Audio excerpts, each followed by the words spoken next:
Hey guys, welcome back to some more 7 Deadly Sins Grand Cross. In today's video, we're going to be taking a look at combat, going through all the combat features, the little niche things that you can do and change up, and the advanced little thoughts that you can have in your team building and stuff like that to do with the combat process, the way the cards fall, and all of that sort of stuff. So let's get into the video.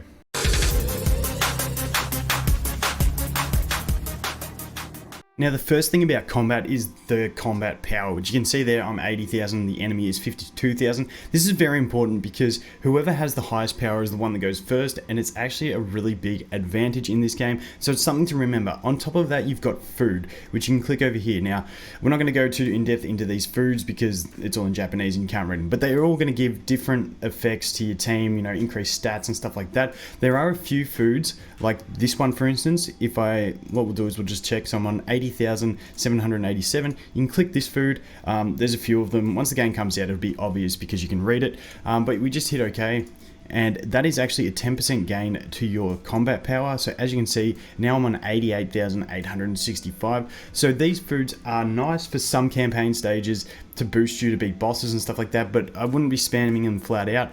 In arena, they will come in big as well because you'll want to have a lot of them for arena, because in arena you'll want to be getting more CP. So that's the food thing, that's the formation thing. So let's go into start battle and have a look at the way the cards fall. So if we just go start, I'll make sure I take it off of auto, and if we load, okay, here we go, getting into combat. So you'll see down the very bottom we have 7 ability cards, then above them we have 3 ability slots. So you can put those cards into different slots. The first thing I just want to talk about is the interaction between these abilities and stuff like that. So when you start a battle, each character will have their 2 abilities, and they will always fall in the same order depending on where you put them in the team selection. So the hero you have on the far left is the only one that's going to be able to get a level 2 card straight away, because when cards merge together, they become level 2. So when we look at this one, the fact that first card is completely random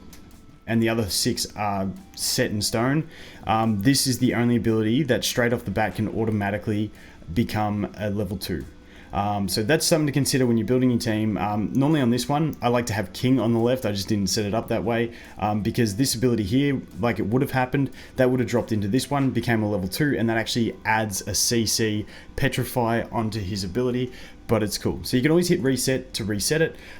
So when we look at this, when we look at your ability slots, there's 3 things that are going to use up an ability slot. You can click it to cancel it. You're not going to do that too often. There are niche situations that you will, but not too often. You can also shift an ability like I did before. That takes up an ability slot by moving them. You can also finally just use an ability, and that takes up a slot.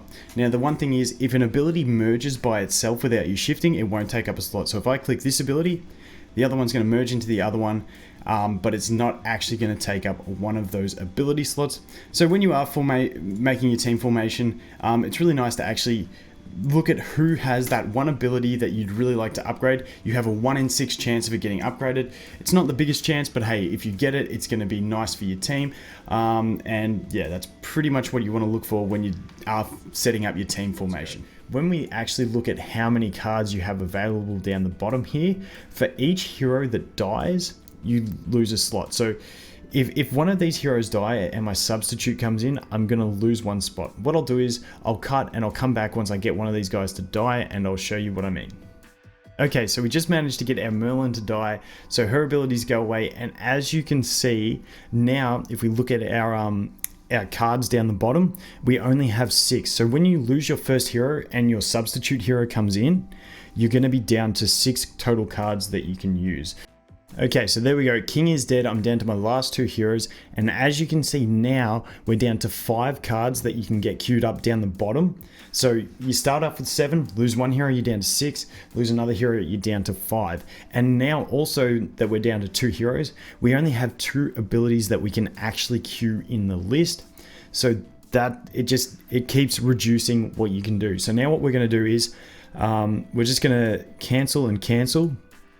We'll let the Meliodas die, and then we'll show you what happens when you're down to 1 hero left as well. So I'll cut and I'll come back.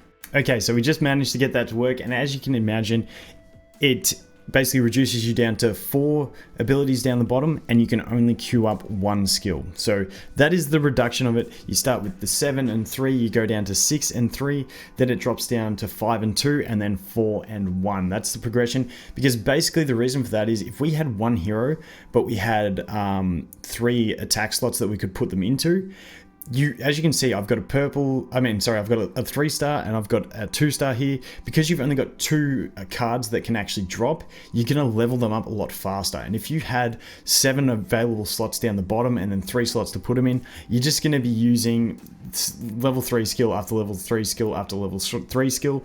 And because they will be merging so much, you'll be getting a lot of alt gauge, and you just be able to spam ults for days, and would become a better option to actually use one hero as opposed to a full team. So that is the reason that works, and that is how it works. Now I want to take a look at the ultimate gauge and how to actually build up that ultimate gauge. So there's a few ways you can build up ultimate gauge. One, by when abilities merge, that gives you 1 on your ultimate gauge. As you can see there, the Merlin got the ultimate gauge increase because we had her ability merged together. The other thing you can do is just selecting an ability. So if I put King's ability up, he's going to gain 1 on his ultimate gauge, but just queuing the ability isn't enough. They actually have to use the ability to gain that alt gauge. So basically, see how it's flashing? That's flashing, waiting for combat to start, and then once he uses it, he'll gain it. It will actually lock in. So if we go in here, you can see the cleanse, that's giving him his first solid one, and then once he uses the next attack, then he gets it. So you just gotta wait for that. As you could see, he's now up to 3, because at the start of that turn, when the abilities rolled in, his heal here actually got upgraded to level 2, which means he gained an extra ultimate gauge from that one. So that's the main ways you're going to gain your alt gauge. Unless you have abilities that do just grant alt gauge, you're pretty much just going to be waiting for merging abilities and also using the abilities. So when you're actually going to use your abilities, it's nice to try and find things that work well to actually collapse abilities into each other as you go. So for instance here, if I wanted to get